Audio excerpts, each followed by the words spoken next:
Israel Hamas యుద్ధం 2023 October 7న మొదలైంది. Hamas ఇజ్రాయిల్పై దాడి చేసి 1195 మందిని చంపి 251 మందిని బందీలుగా పట్టుకుంది. మరోవైపు ఇజ్రాయెల్ దీన్ని ఐరన్ స్వార్డ్స్ ఆపరేషన్గా ప్రకటించి గాజాను ఆక్రమించి హమాస్ను నాశనం చేయాలని లక్ష్యం పెట్టుకుంది. కానీ ఈ యుద్ధంలో హమాస్ మిలిటెంట్ల కంటే సివిలియన్లే ఎక్కువగా చనిపోయారు. ఈ యుద్ధంలో 81,000 మంది పలస్తీనీలు చనిపోయారు. అలాగే 1,632 మంది ఇజ్రాయిల్లు మరణించారు. అంతేకాదు ఈ యుద్ధం కారణంగా గాజాలో తీవ్రమైనటువంటి మానవతా సంక్షోభం కూడా ఏర్పడింది. అయితే ఈ యుద్ధం 2025 అక్టోబర్ 10న మొదటి దశ శాంతి ఒప్పందంతో ముగిసింది. అది ఎలా అంటే, అమెరికా అధ్యక్షుడు డొనాల్డ్ ట్రంప్ సెప్టెంబర్ 29, 2025న వైట్ హౌస్లో ఇజ్రాయెల్ ప్రధాని బెంజమిన్ నెతన్యాహు సమక్షంలో ప్రకటించిన 20 పాయింట్ల శాంతి ప్రణాళికతో జరిగింది. 2023 అక్టోబర్ 7న హమాస్ దాడి తర్వాత మొదలైన 2 సంవత్సరాల యుద్ధానికి ముగింపు పలికేందుకు రూపొందించబడింది. యుఎస్ అధ్యక్షుడు డొనాల్డ్ ట్రంప్ మధ్యవర్తిత్వంలో 2 సంవత్సరాలుగా ఇజ్రాయిల్ హమాస్ మధ్య జరుగుతున్న యుద్ధాన్ని ముగించేందుకు ముందడుగు పడిందని చెప్పవచ్చు. అయితే మొదటి దశ శాంతి ఒప్పందానికి 2 దేశాలు కూడా అంగీకరించాయని, పీస్ డీల్పై సంతకాలు కూడా చేశాయని గురువారం ట్రూత్ సోషల్లో పోస్టు పెట్టారు. మొదటి దశ శాంతి ఒప్పందంపై ఇజ్రాయిల్ హమాస్ సంతకాలు చేశాయి. హమాస్ దగ్గర ఉన్న ఇజ్రాయెల్ బందీలందరూ త్వరలోనే విడుదలవుతారు. అలాగే ఇజ్రాయెల్ తన బలగాలను పాలస్తీనా నుంచి వెనక్కి తీసుకుంటుంది. శాంతి స్థాపన దిశగా ఇది చాలా ముఖ్యమైన ముందడుగు. ఈ డీల్ కోసం మాతో కలిసి పనిచేసిన మధ్యవర్తులు ఖతార్, ఈజిప్ట్, తుర్కీకు కృతజ్ఞతలని ట్రంప్ అన్నాడు. పీస్ డీల్పై ఇజ్రాయెల్ ప్రధాని బెంజమిన్ నెతన్యాహు స్పందిస్తూ ఇజ్రాయెల్కు ఇది ఒక గొప్ప రోజు అని అన్నాడు. బందీలుగా ఉన్న మన వాళ్ళను విడిపించేందుకు అమెరికా ప్రెసిడెంట్ డొనాల్డ్ ట్రంప్, ఆయన టీం చూపినటువంటి డెడికేషన్కు ధన్యవాదాలు. ఆ దేవుడి దయతో మేము వాళ్ళందరినీ తిరిగి ఇంటికి తీసుకురాబోతున్నామని ఎక్స్లో నెతన్యాహు పోస్ట్ చేయడం జరిగింది. ఇజ్రాయెల్తో పీస్ డీల్పై హమాస్ స్పందిస్తూ గాజాలో యుద్ధానికి ముగింపు పలికేందుకు ఈ ఒప్పందం సహాయపడుతుందని అనడం జరిగింది. శాంతి ఒప్పందంలో భాగంగా తమ దగ్గర బందీలుగా ఉన్నటువంటి 20 మంది ఇజ్రాయెల్ వాసులను హమాస్ విడుదల చేస్తుంది. దీనికి బదులుగా దాదాపు 2,000 మంది పాలస్తీనా ఖైదీలను ఇజ్రాయెల్ రిలీజ్ చేస్తుంది. గాజా సిటీ, ఖాన్ యూనస్, రఫా నగరాల నుంచి తమ బలగాలను వెనక్కి తీసుకుంటుంది. గాజాలో మానవతా సహాయం కోసం 5 చోట్ల బార్డర్లను ఓపెన్ చేస్తుంది. ఇంకా శాంతి ఒప్పందానికి ఇజ్రాయెల్ సెక్యూరిటీ క్యాబినెట్ ఆమోదం తెలపాల్సి ఉంది. ఆ తర్వాత పార్లమెంట్లో ఆమోదించాల్సి ఉంటుంది. దీనికి పెద్దగా ఇబ్బందులు లేవని, ఆమోదం లభిస్తుందని అధికార వర్గాలు అంటున్నాయి. ఇజ్రాయెల్ హమాస్ మధ్య శాంతి ఒప్పందాన్ని వివిధ దేశాలు స్వాగతించాయి. యుద్ధాన్ని ముగించడం కోసం ఇది ఒక కీలక ముందడుగు అని, శాంతి ఒప్పందంపై స్పందిస్తూ Turkey, China, France, Germany, Egypt, Saudi Arabia, Jordan, Lebanon, Italy, Netherland, Canada, Argentina, Australia, Japan వంటి దేశాలు ప్రకటనలు కూడా రిలీజ్ చేశాయి. గాజాలో కాల్పుల విరమణకు, బందీలను విడుదలకు ఒప్పందం కుదరడాన్ని ఐక్యరాజ్య సమితి ప్రధాన కార్యదర్శి అయినటువంటి యాంటోనియో గుటెర్రస్ స్వాగతించారు. దీన్ని సాధ్యం చేసిన అమెరికా, ఖతార్, ఈజిప్ట్, తుర్కీల దౌత్య ప్రయత్నాలను నేను అభినందిస్తున్నాను. ఒప్పందంలోని నిబంధనలను పూర్తిగా పాటించాలని ఇరుపక్షాలకు నేను విజ్ఞప్తి చేస్తున్నానని గుటెర్రస్ ఎక్స్లో పోస్ట్ చేశారు. బందీలుగా ఉన్న వారందరినీ గౌరవప్రదంగా విడుదల చేయాలి, శాశ్వత కాల్పుల విరమణ నిర్ధారించాలి, యుద్ధం వెంటనే ఆగిపోవాలని ఆయన రాశారు. గాజాకు తక్షణ మానవతా సహాయం అందించాలని ఆయన విజ్ఞప్తి కూడా చేశారు. ఈ ఒప్పందం అమలుకు ఐక్యరాజ్య సమితి పూర్తిగా మద్దతు ఇస్తుందని చెప్పారు.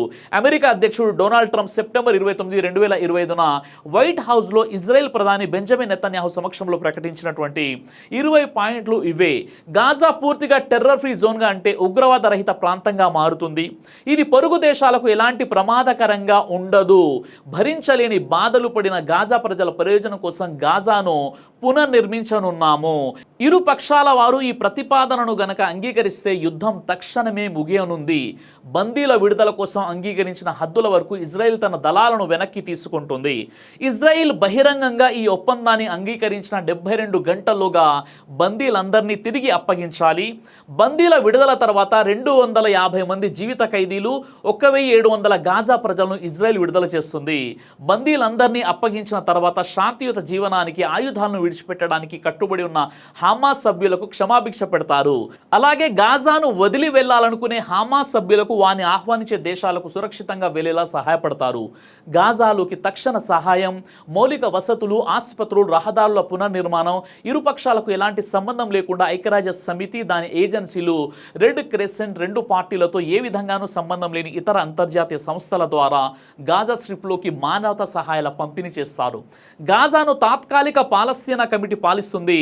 డొనాల్డ్ ట్రంప్ నేతృత్వంలో బోర్డ్ ఆఫ్ పీస్ పర్యవేక్షణ, ట్రంప్ ఆర్థిక ప్రణాళికతో గాజా పునర్నిర్మాణం మరియు నిపుణుల సహాయం, ఇలా ఎన్నో ఆలోచనాత్మక పెట్టుబడి ప్రతిపాదనలకు అద్భుతమైన అభివృద్ధి ఆలోచనలను అంతర్జాతీయ బృందాలు రూపొందించాయి.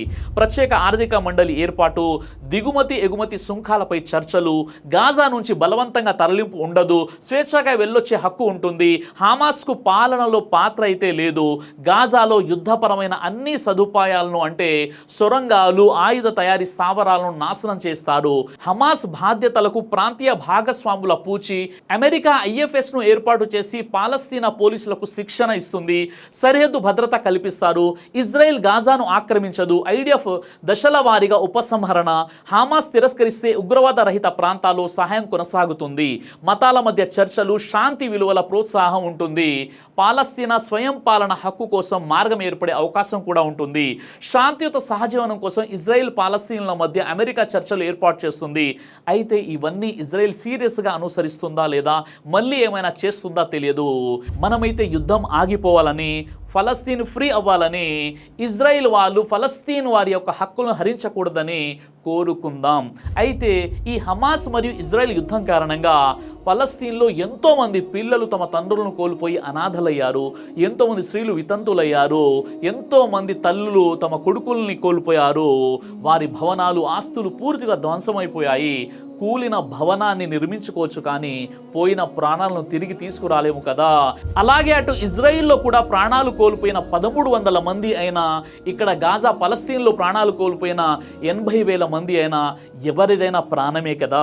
ఇన్ని ప్రాణాలు పోయి ఇంత పెద్ద నష్టం జరిగిన తర్వాత ఇప్పుడు శాంతి చర్చలు అంటున్నారు. కనీసం ఈ ఒప్పందమైన ఈ ఇరు దేశాల మధ్య ఎలాంటి స్వార్థము, కుట్రలు, కుతంత్రాలు లేకుండా జరగాలని, ఇకనైనా గాజా ప్రజల యొక్క ప్రాణాలు గాలిలో కలిసిపోకుండా, అక్కడ ఎలాంటి యుద్ధాలు జరగకుండా శాంతియుతంగా వారు జీవించాలని మనమంతా కోరుకుందాం.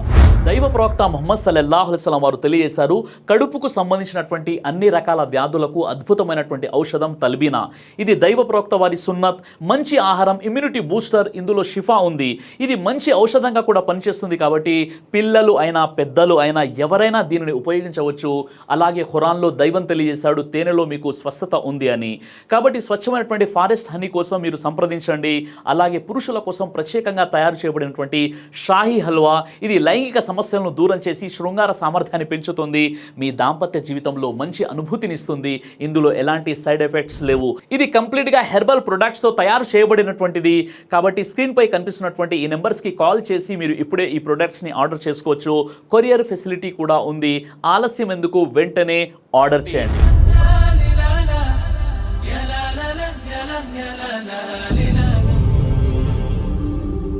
బ్రదర్ సిరాజ్ అని యూట్యూబ్ ఛానల్ని మీరు సబ్స్క్రైబ్ చేసినట్లయితే ఇన్షాల్లా దేవచిత్తం అయితే మీకు వీడియోస్ వస్తుంటాయి. అదేవిధంగా బ్రదర్ సిరాజ్ అనేటటువంటి ఫేస్బుక్ని కూడా లైక్ చేయడం వల్ల మీకు వీడియోస్ వస్తుంటాయి.